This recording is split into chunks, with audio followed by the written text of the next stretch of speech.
Welcome, everyone, to Que Golazo. Well, I am very, very, very happy to introduce our guest for today. Excuse me while I freak out a little bit over here. It's my absolute pleasure to welcome Thierry Henry, one of the greatest players the game has ever seen, a World Cup champion, a Champions League champion, La Liga, Premier League titles, and France's all-time scorer. The list of accomplishments and accolades just go on. But this is about Thierry Henry, the manager, who is looking ahead to MLS Decision Day as his Montreal Impact, currently holding one of the final spots for the playoffs, face DC United on Sunday at 3:30 Eastern. Thierry, welcome to Que Golazo. It's an absolute honor. Bonjour, ça va? How are you? Bonjour. I'm okay. I hope that you're okay too, Luis. I'm good. I am good. Listen, before we begin, Thierry, I'm going to tell you a very quick anecdote because actually, my friend, this isn't the first time me and you have met. We have met once face to face. It was back in 2003, 2004. I was in acting school in New York City trying to be an actor. And you were obviously still in Europe. And it was Christmas time. And I was in Soho in Manhattan looking at a store window. And I was with my friend, this American girl. I turned to my left and I see you. And I freak out. And I yell, Thierry Henry! And my friend says, oh, is this your friend from college? Because she doesn't know anything about soccer. And you were very kind. You said, yes, I'm his friend from college. And because there was no social media at the time, I asked you to be my voicemail messaging service, and you kindly did that. So I thank you, Thierry Henry, and it's an honor to just be joined with you once again. No worries at all. Yeah, I remember that. It was funny. Yeah, it is what it is. You know, like I said to people so many times, if you approach people in the right manner, then you're going to get the right answer. So yeah, that was cool. Absolutely. I mean, listen, like there was no way I was going to say anything other than that. And apologies because I yelled at you because I was so excited.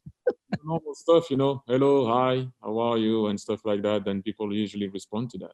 That's it. Exactly. Respect will be given just as respect is earned. All right. Let's talk about business first, Thierry. There are 5 teams in contention for the last 2 playoff spots in the Eastern Conference. Montreal Impact currently in 9th. You face DC United. How are you feeling about the game as we approach decision day? It's going to be tough. It's always tough when you play against a team that carry momentum. They lost against New England. They could have won that game. They won 3 in a row before that. So right now, as you know, I've been in this league before. I've played in this league.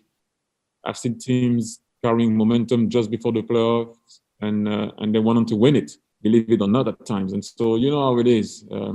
If you go on a good run at the right time, then you can achieve stuff. And for us right now, we're going to play against a team that are in a good moment. I know they lost their last game, and when you look at the last game, you could have said and argued the fact that they could have won it.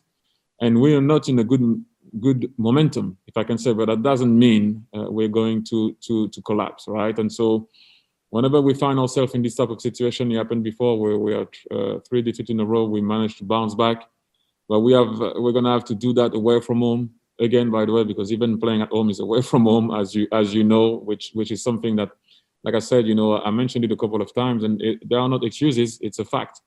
If you're not playing at home, forget about the home advantage, which is already a point. But if you don't have any fans also, although we had some fans, it doesn't really change so much. But what does change, in all fairness, is the not going home. Not going and see your family, guys not seeing their kids, not being in your own habitat, coming back to the hotel again. Understand me well, there's more difficult stuff in the world than that. But a player to perform at his best, he needs to have his environment in order to perform, and that's the difficult part for us. Having said that, we're gonna have to go to DC and battle, because it's gonna be a battle, and see what's happening. We know if we win, we don't have to look at the result. We know if we draw, we can look at the result in a maybe better manner than if we lose. If we lose, then you don't deserve to go there. If we lose, you're not going to go through losing 4 games in a row. That means if you go through, then that's more than luck. It's not because we went for it. So it would be great if we can win there. But DC know also that if they beat us, they have a chance of being there. Inter, Miami, Chicago. I'm not going to name everybody, but everybody's in the mix. Atlanta. So we will see what's going to happen. You know, you bring up a really good point, Thierry. And I wanted to ask you, it's actually my next question, because I had Gonzalo Higuain on the show as well, who recently came to the league from Europe. Obviously, like you said, you know MLS inside and out, playing it, managing it now. Listen, how has it been for you this year? I mean, it's hard for all of us, as you mentioned, but dealing with the pandemic, the fight against racial injustice, the bubble tournament, and then restarting the season, it's a lot. You know, you never mind a player or a manager, but for a human being, it's been a very unique year. How has it been for you? First and foremost, Luis, let's all be honest, it has been, like you said, hard for everybody. People lost their job, people lost family members, people lost their lives, people, you know, little companies will never exist again. So let's put stuff in perspective. Sorry, we're playing football, right? Now, if you enter the debate of football, this is something, someone asked me the other day, you know, you have experience and this, how do you deal with that? I never experienced that. I never experienced not going home. I never experienced dealing with a team that's not going to see their family and personal problems that we have as human beings and as individuals and as a group. And so at the end of the day, you know as much as it is, people do not care about what's happening internally sometime in a team or individually for a player. What I can tell you, I never had to deal with in my wildest dream. And again, we're talking about football. We're not talking about life and death, because if we talk about that, it's been difficult for everybody. But since we're talking about football, the longest I've been away from home is when I had to play a big tournament, right? But my family could come and see me and visit quarterfinal of the World Cup, or you're in the group stage, you see your family. Not being able to see your family, if you're a player, it's hard. This is what we had to deal with this year. Us, Vancouver, and Toronto. No other team. So if you look at, everyone went to the bubble. Everyone went to the bubble, but everyone went to the bubble. For us, Canadian teams, it's a tough one, because you lose games and you go back to the hotel. You cannot resource yourself and recharge because you don't see your beloved one. You don't go home. You cannot disconnect. All you think about is the game, and you need to disconnect. If you're not ready to play emotionally, mentally, the performance won't be the same. Forget about then, after I go back to what you said before, we had 4 to 5 preseasons. When we go home, we can't train. When we go home, we cannot train because we have to be in quarantine. How are you going to perform? You come back, you play every 3 days, which I'm not complaining that the league has to do what they have to do and we have to adapt. Understand me well. But on the other side, how are you gonna perform? It's very difficult. Having said that, that doesn't mean that we couldn't close the deal way before instead of finding ourselves in this type of situation. I'm just giving you the picture of how hard it is and how hard it was for every single team. I'm not trying to be, no. But on a personal point of view, as a coach and as a leader of the group, and even the group, it was difficult, and it still is difficult. Now, do you have to just collapse and let it be? No, you try to battle. But yes, I will be honest with you, it was hard, it is hard, but we have to go forward, carry on battling. We're still somehow in the race of the playoffs. I don't know how actually, but we're still in. No, it is what it is. You know, you have a lot of team in this type of situation, as you know, and as we mentioned before. We need to find a way. But as if you're asking me, was it hard? Yes, it was hard. Did I experience that before? No. I learned, and I still learn day by day with this type of situation, like everybody in the world right now. But to be able to perform, we went to, I don't know how many bubbles for us it is now, because that's how it is. You just have to deal with it, but not being able to go home, to recharge. All the other teams can do that. After a defeat or after a win, you need to disconnect. And right now, we cannot do that. But again, understand me well. I'm not complaining. I'm just telling you how the movie is. No, this is exactly why I asked, Thierry, because I think that people, and this is what I mentioned in the other episode, people forget in sports, never mind soccer, never mind MLS, people forget in sports that these are human beings that are playing. These are human beings that are managing. These are human beings that are coaching. So, you know, in order, like you said, you have to disconnect. And unfortunately, this year has been very difficult to do that. So, you know, as not just a journalist or a host of the show, as a fan, I think I speak on behalf of so many, like, we thank you for at least providing some kind of entertainment, because it hasn't been easy on any of us. So I really thank you for that. Let's move on. Let's try and lift up the spirits here. Montreal is one of my favorite cities in the world, Thierry. You know, how do you like it? You know, before everything hit, of course, but how do you like living there and just being part of that community? And, you know, even when you're distanced yourself, how do you see the city? It's a great city. It's difficult for me to talk about it more than people that have been living more than me there, because on and off we went to the bubble. Then you had to stay in quarantine. It was very difficult at times to feel and see the city. But one thing I always have in my mind is that, you know, I went through COVID time and still going through COVID time with that city. So regardless of what's going to happen, I'm always going to be attached to that city in that way. You know, I always say, you know, people are extremely nice, polite, welcoming, helpful. What I like with Montreal also is the diversity, the amount of different ethnicity that you can find in this town. It's crazy. You know, people speak French, Spanish, Italian. You know, wherever they're coming from, you know, they can be from Cameroon originally or whatever. But at the end of the day, one thing that I sensed, and all the time it comes back, they're Quebecois, you know, first and foremost. Then everyone understands that they all arrive there somehow. But it has to start somewhere. So they're Quebecois. Yeah. That's something that I felt right from the start that is very important for that team. Also, because when you look at the town, I always like to compare town and teams, because usually you should be a reflection of where you live. And when you look at our team, that's exactly how it is. You know, you have black coaches mixed with white coaches.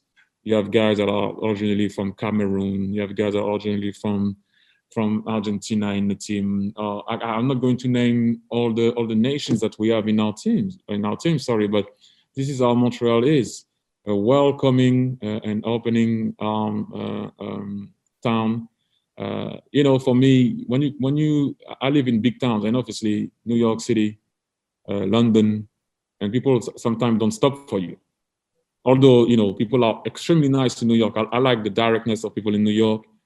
What you see is what you get. If you want to know, and if you're not ready for what you're going to get as an answer, don't ask. They will let you know. But in Montreal, people are nice, and so always nice. And so I'm always like, oh wow, that's nice and refreshing. Not in a bad way, but you know, it's really nice. So that feeling that I have about the town, first and foremost, because of COVID time. I went through COVID time in Montreal. So the town, whoever was living there or is living there at the minute, helped me going through that moment. And still now, and you know, you have a family at home, and then suddenly you have a family also with your team. And the town that you're living, people in and around came together to try to go through that process, and still trying to go through that process. So like I said, like you said also before, sometimes through football, through sport, or through music, or through something else, or trying to put your mind somewhere else. That is why at times, you know, we would like or wanted to give more pleasure to the guys that are following Impact. But it's also hard for us on the other side. You know, people are suffering like we are also at times. But the coming together of understanding the situation, I think has been great at times.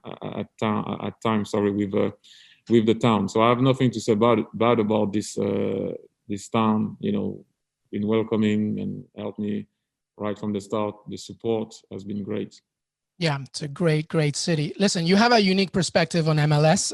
You know, as we talked about, where do you see the league itself right now in terms of growth and how it's now a bridge of business, right? Look at Alphonso Davies, Tyler Adams, Brendan Aronson, Gio Reyna started an academy here. More and more stories of just that product and how like Europe is now looking at MLS and saying, listen, there's legit talent here. How do you see the league? Because you know it so well. Listen, you had guys that went back in the days to play. Don't forget Brian McBride. Don't forget London Donovan. Don't forget Tim Howard. Don't forget Keller. Don't forget a lot of players. The story has been there before.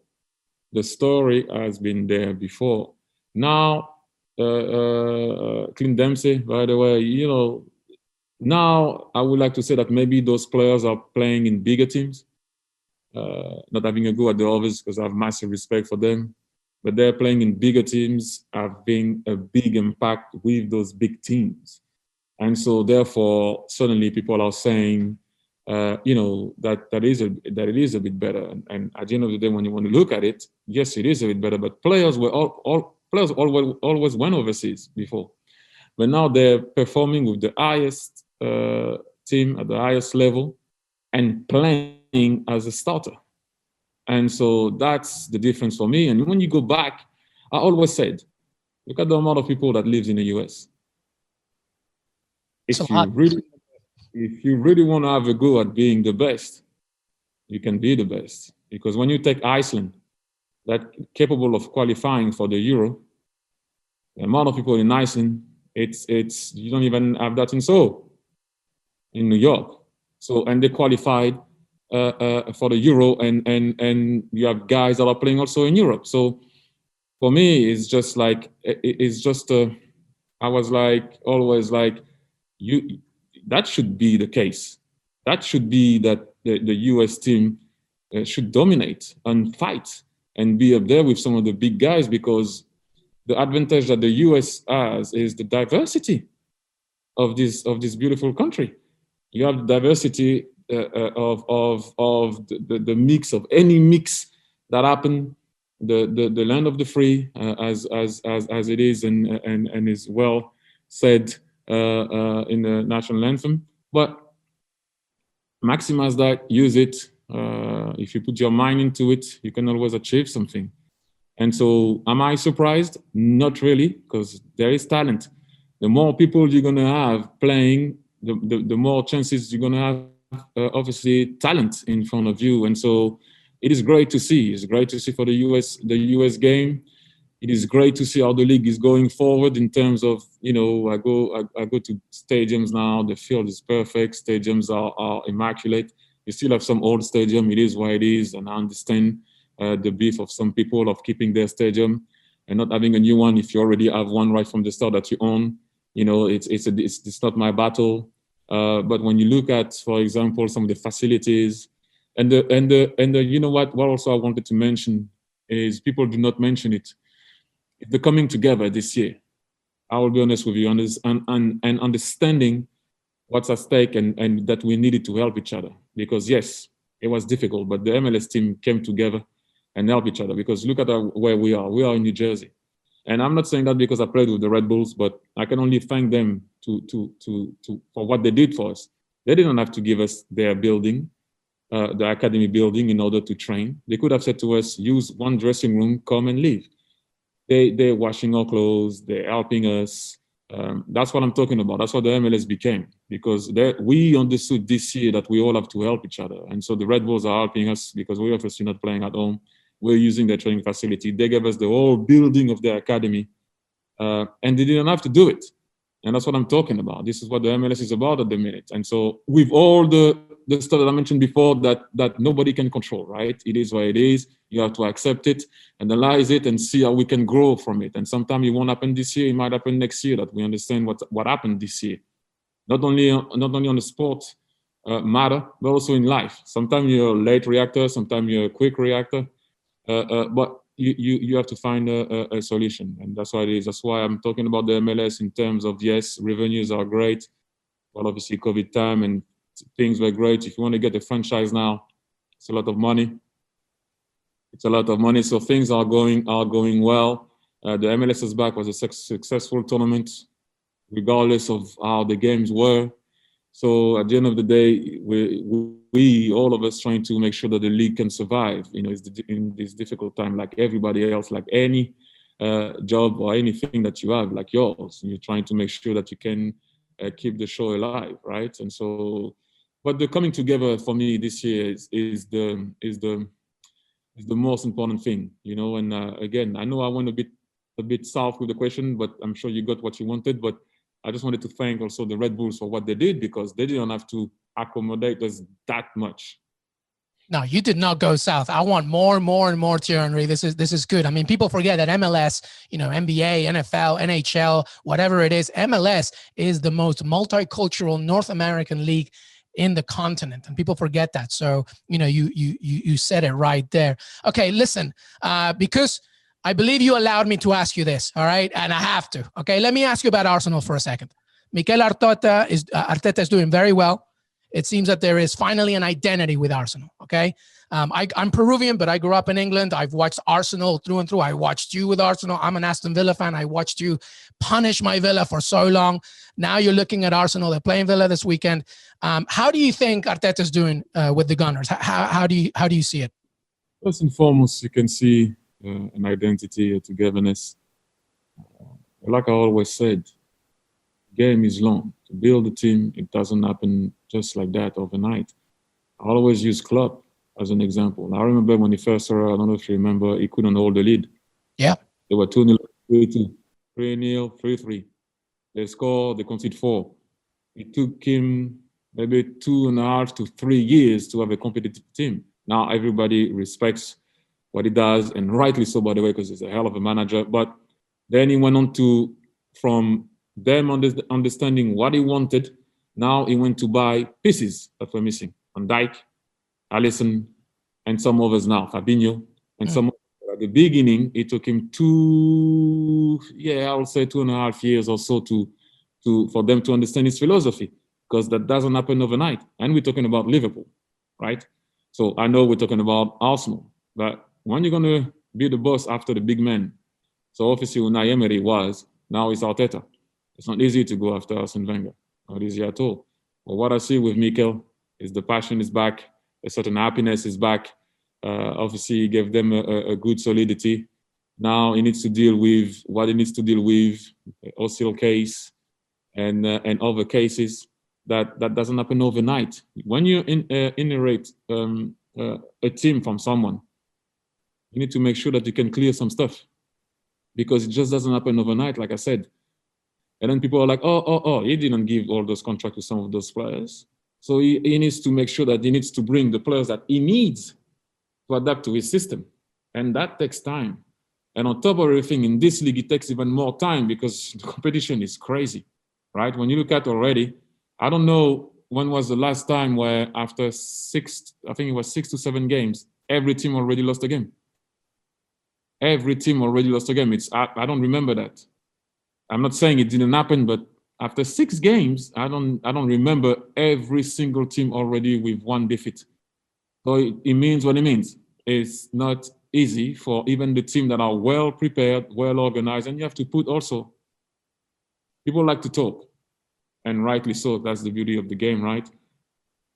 But when I see that people forget that if you went deep in the Champions League last year, what holiday did you have? Nothing. You had nothing. And I know people will be saying, oh, they're getting paid for it. I know. But you need to perform. And sometimes when you're tired, when I see people still having a go at Messi because of whatever reason, I laugh. I laugh because people forget that in the last week or last month, he went to play in Ecuador and he went to play in Bolivia, right? Nobody's putting that in the bracket that he had to take 12 hours playing. And people, you can't even walk in Bolivia. For us coming from Europe, you'll pass out. And then he traveled. So he played the Clásico, he went there, he traveled and he played again. And yeah, maybe 1 game he's tired. And so what? We're talking about a guy that played seven. Obviously, I'm exaggerating. The guy scored more goals than he played games. And to pinpoint on a guy like that, people forget that, hey, we're not machines. They're not machines. And you are reading my mind, my friend, because that's exactly what I said about Bolivia when he played in Bolivia. When people say, can Messi do it in a cold night in Stoke? Have you ever tried to do it in La Paz? He's sprinting in stoppage time in that high altitude. It's insane. It is the same. I don't know if you watch the Clásico. Of course. 5-6 times he went to tackle, I don't know who, by the corner flag, but that doesn't make the news. That's when I'm like, I just don't get it. We're still talking about that. I mean, if you want to find some stuff, there is one guy that you have to leave alone, leave him alone. Yeah. Because when he's not going to be on the field, we're all going to cry. Yeah. I'm telling you. So I understand that you need to sell stuff, and I understand that you need to make stories, but not with this guy. Seriously, I played with Leo. This is not the guy you need to attack because passion, he has passion. Talent, he has talent. Assist, he has assist. Does he sometimes have a bad game? Does he sometime maybe not switches the game on, switches his brain on? It happens to everybody, especially with the story that I just told you. But hey, please, people need to start to respect what the guy has done and not even talk about him. Please, what are we talking? We're talking about Lionel Messi. Wow. All I can say to this guy is thank you. First and foremost, because I've seen something that I've never seen before as a player in the dressing room. And second of all, because of a lover of the game. Yeah, work sometime. Yeah, it's okay. You went to Bolivia, nobody said that you went to Bolivia, nobody praises you for that because that's normal. But when you're having enough gain, then that's not normal, regardless of how it is. This guy, for me, I have massive respect for him. Understand the message, understand the image. I'm not saying that sometimes you should not battle for every ball. That's not what I'm saying. But when sometimes he doesn't, leave him alone because he has a pass. I'm sorry. Not a lot of people do have a pass in the game. If one guy can have a pass, it's him and Ronaldo. The rest, we all need to run. Is he the greatest teammate you've ever had? Well, I don't count him as he's not a human being for me. One of my favorite sayings is when they say Cristiano Ronaldo is the greatest player in the world, but Lionel Messi is not from this planet. What I've seen is unreal. You know, I always say that the best teammate I've ever had was Dennis Bergkamp. Yeah, I was going to say Bergkamp. Because he was still somehow human. But when you go to a certain level, Lionel Messi is just out of this world. This is what I don't understand. And he gets his credit, don't get me wrong. He does get his credit all the time. But sometimes picking on the guy just for the sake of picking on the guy, people, what he done for football, what he has done for Barcelona is second to none. Yeah. And so I don't understand when people question his desire. This is what bothers me. You can have a moment. I walked. Sometimes some guys push the ball by me and I walked. It wasn't because of desire. Sometimes I was tired. Sometimes I just couldn't do it. My brain wasn't following. It can happen or not happen. How can you question the desire of Leo Messi? Yeah. Really? Yeah. For people to say that, especially this summer when he obviously had his feud with Bartomeu, to say that, oh, now that he's staying, he's not going to try as hard. Come on. I don't, you know what? It's just for me ludicrous. When I hear that, I'm what? Are we questioning his desire? You can be bad. Yes, he can do better. Well, I don't even know if he can do more than that. If he does more than that, I think so. Stop it. But questioning his desire, please. Leo Messi is just an animal. Assist, pass. Forget about it. We can stay all day.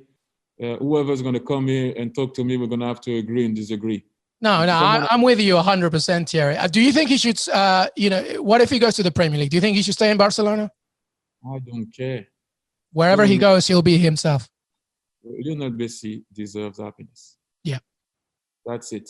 When you gave the amount of joy that you gave to people, he's one of the only one that I watch that still make me go, because I'm stupid like that. If I watch a game and you do something very crazy, I'll just scream.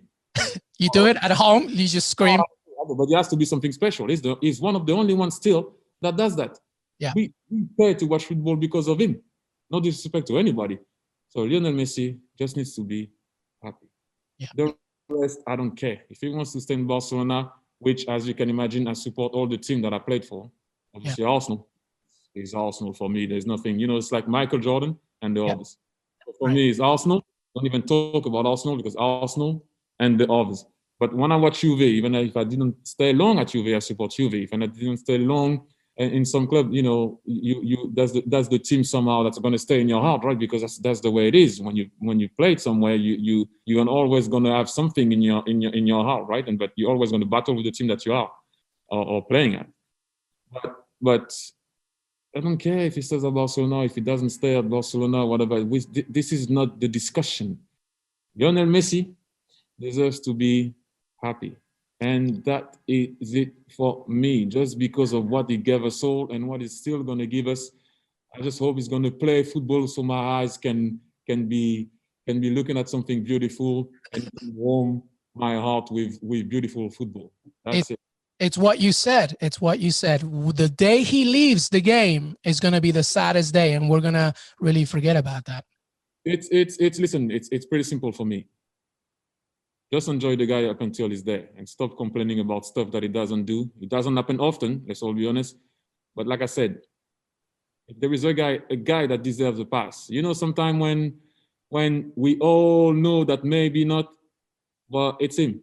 He should just shut up. Yeah. Final question, Thierry. Listen, I could talk to you all day, but I know that you're a busy man. Final question. Listen, one of the best things I've seen in recent months in MLS was a video they posted on social with you on the touchline, just experiencing what a manager goes through, talking through the game. But what people don't realize is what I was telling people is that, you know, and again, like I said, I grew up in England. I've watched you 1,000,000 times live. And when you were playing, you do exactly the same thing. You were extremely vocal, telling people where to go, like super passionate. Do you feel that you're learning more and more as a manager, but also feel that certain traits about you have always been there because from the days when you were playing? Listen, first and foremost, you got to be yourself and adjust to a situation. You know, you can't be yourself all the time completely, because it's not also only about you. You need to see and adjust to what's in front of you. But you have to be yourself. You have to be yourself. And, you know, I saw that little video, but they put everything together. That didn't happen in 45 seconds. No. It was the whole game. And so all the time when you look at it, I'm always saying to guys to go forward. Go forward. Don't blame others. It might have been your mistake. Go forward. This one thing that I never can accept is people not trying. I can deal with failure, but I cannot deal with not trying. Because if you try to do something, then we can work on that. But if you're just there, not being brave on and off the ball, what am I working with? Like I always say, you can be the best chef in the world. If you only bring an egg for me, what can I do for you? An œuf à la coque, or a poached egg, or an omelette. The omelette is going to be very small, though, by the way, because with one egg, it's not going to go far. But then put some ingredients on the table. If you don't put some ingredients on the table, it doesn't really matter. It's going to be difficult. So desire is key. Being brave is key. But tell me what's the difference between when you were in the street playing and now? Tell me where at one point, I'm talking in general. I'm not talking about my players here. I'm talking in general now. When that desire disappears, that you had in the street, and when you arrive and you get the easier life, explain to me when did that desire goes? Because what brought you in the game is desire, trying to be the best and being brave, right? When you're in the street and you're like, if only I had that opportunity to play, I'll show everybody what I can do. Right. And once you are on that field and you need to show everybody what you can do, sometimes there is a little, oh, this is where you need to get. Once you reach that point of always wanting to, that desire, what does change from the street? If I played against you, it was you and me. I have to be the best. You might be. You will be the best if we play against me and you. Yeah, but one day, it's not the problem. It's how you react from falling. So if you win, the day after, I have to win. Yeah. And I will come back until I win. That's the mindset. There's no other mindset in life. Forget sport. In life, there is no other mindset. I have to win or you win. And I always say, or you win or you learn. So I imagine when you watch The Last Dance with Michael Jordan, I mean, that's literally what you're saying, right? It's like, it's just the ultimate thirst for victory. You cannot beat me. That's literally what he said. And that's how you play too. It's simple. You know, I lost a lot of games with my team. I won a lot of games with my team. But the mindset. When I watch The Last Dance, I grew up with that generation. So I grew up with the Bulls. When I watched that what talked to me the most when I was young and now is he stood up every morning to make sure that he could beat the Pistons. The 6 titles, no. He needed to find a way to beat the Pistons. Yeah. And as great as Michael Jordan was, and I told you, there is Michael Jordan for me and the others. It took him a long time to beat the Pistons, but he never gave up. And he got beat, like physically beat. Exactly, but he never gave up. He got up, tried to figure it out. And this is something that, and we might finish on this. This is something that I call the Instagram generation do not understand. They see, but they don't know how. So they see the finish line because you see on Instagram, you see stuff that you want. You see guys and this, but they don't want to know about the how do I get there? The journey, right? How do I get there? How why will I on holiday, when everybody goes on holiday, are you going to the gym, work on your whatever you need to work on, or you also going on holiday and combine and expecting to be better than the team that beats you all the time? It won't happen. You need to do extra. They don't want to know about the how. How do I get there? All they see is the finish line. You don't watch a movie by starting with the end, right? You go at the beginning. Exactly. But they don't want to know about that. They want the end. Why? Because you see everything on social media right now. Picture, you want. Picture, I want. Picture, I want. There's not even price. The price, I want that. But how are you going to get it? How? What about the how? What about the effort? And I won't even talk about sacrifice, because sacrifice is you're going to do something that you don't want to do, but you're like, okay, I need to do it. No. You need to make efforts. It's not sacrifice. If you want to get better, it's not a sacrifice. It's a reward. Work is a reward. You know, we can talk about it for a long time. Let's do it. Let me get my drink here and let me just listen to you. But you know, Luis, this is the thing. The mindset is desire. Desire will bring you places, not talent. Talent and desire, you're unstoppable. Talent only, not good enough. Yeah. Desire, without talent, you can also succeed. I think that honestly, that is the best way to end it. Thierry Henry, I have to tell you something. I've had many interviews with many people, and I'm sure you've heard this before. So, but this was honestly an honor. I'm a big fan of yours. I'm not that much younger than yours, but like I said, I've watched you play. I've watched you being a manager now, and to me, it's really, I really appreciate you talking to me, not just like another football fan, but a human being, and just breaking down everything. It's been very hard for everybody, and it's just great to just have a conversation and get your point of view on it. Luis, at the end of the day, I always say to people, however you see me, it doesn't really matter. I'm passionate. And when you're passionate, you go to the extreme all the time. You go high, you go low. Passion brings that into people.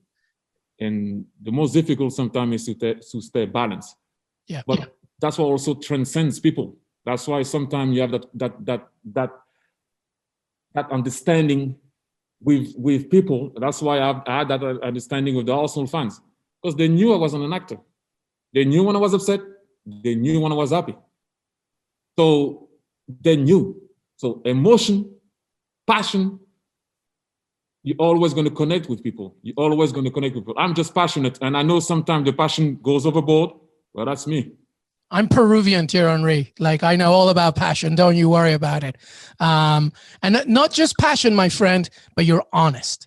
And you tell it like it is. And I like that. I don't know about that, but, I think that sometimes people don't like honesty. But if you matter, and you do analyze yourself, then you can take it a bit better. Don't get me wrong. Honesty sometimes hurts, but it's more than important in order to go forward. First and foremost, you have to be honest with yourself, no one else, with yourself. Amen to that. Thierry Henry, MLS Decision Day on Sunday. Montreal Impact against DC United, a very big day. Thierry Henry, the manager, looking to his first playoff spot in MLS. It's been an honor. Thank you so much for joining Golazo and CBS Sports.